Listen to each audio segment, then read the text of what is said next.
టీడీపీతో పొత్తులో భాగంగా జనసేన కేవలం 24 ఎమ్మెల్యే టికెట్లు మాత్రమే దక్కించుకోవడంతో పవన్ కళ్యాణ్ గారికి సీఎం అయ్యే అవకాశాలు దాదాపు మూసుకుపోయినట్లే అని అందరూ భావిస్తున్నారు.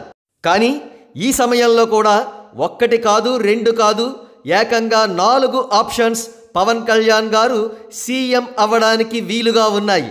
అవి ఏ విధంగానో ప్రత్యేక విశ్లేషణ ద్వారా తెలుసుకుందాం.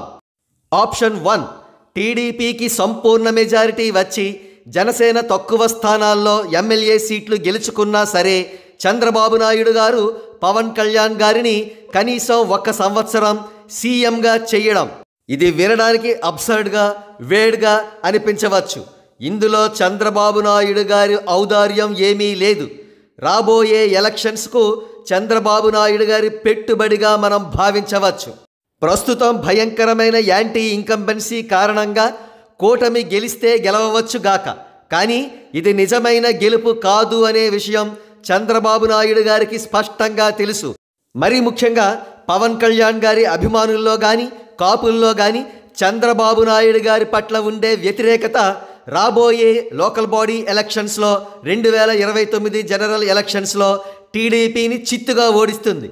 ఆ పరిస్థితి రాకుండా పవన్ కళ్యాణ్ గారిని సీఎం చేయడం ద్వారా కాపుల్ని ప్రసన్నం చేసుకుంటే చంద్రబాబు నాయుడు గారి టీడీపీకి కొన్ని తరాల పాటు అద్భుతమైన భవిష్యత్తు ఉంటుంది. లోకేష్ గారి ఫ్యూచర్ పాలిటిక్స్కు చక్కటి ప్లాట్ఫామ్ కూడా ఏర్పడుతుంది. పవన్ కళ్యాణ్ గారు ఎంతో కాలం నుంచి చెబుతూ వస్తున్న వ్యూహం ఇదే కావచ్చు.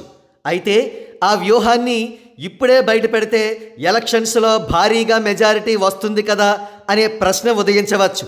కానీ టీడీపీకి భారీగా ఫండింగ్ చేస్తున్న ఎన్ఆర్ఐ కమ్మ కులగజ్జిగాళ్ళు ఈ నిర్ణయాన్ని వ్యతిరేకించే పెను ప్రమాదం ఉంది. అందుకే చంద్రబాబు నాయుడు గారు కూడా ఈ విషయాన్ని కాన్ఫిడెన్షియల్గా ఉంచుతున్నారు. ఆప్షన్ నంబర్ 2, హంగ్ అసెంబ్లీ వచ్చే పరిస్థితి. వైఎస్ఆర్సీపీకి 80 సీట్లు, టీడీపీకి 80 సీట్లు వచ్చే పక్షంలో జనసేన గెలుచుకున్న స్థానాల అవసరం టీడీపీకి అనివార్యం అవుతుంది. ఆటోమేటిక్గా పవన్ కళ్యాణ్ గారు కూడా సీఎం అయ్యే అవకాశం ఖచ్చితంగా ఉంటుంది.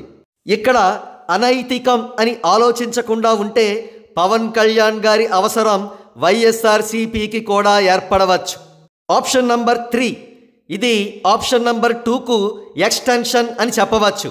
బీజేపీ కూడా జనసేన టీడీపీ కూటమిలో జాయిన్ అయి 7 లేదా 8 స్థానాల్లో పోటీ చేసి ఓవరాల్గా జనసేన బీజేపీలు కలిసి 25 నుంచి 30 ఎమ్మెల్యే స్థానాలను గెలుచుకుంటే ఆటోమేటిక్గా పవన్ కళ్యాణ్ గారు సీఎం అయ్యే ప్రాబబిలిటీస్ పెరుగుతాయి.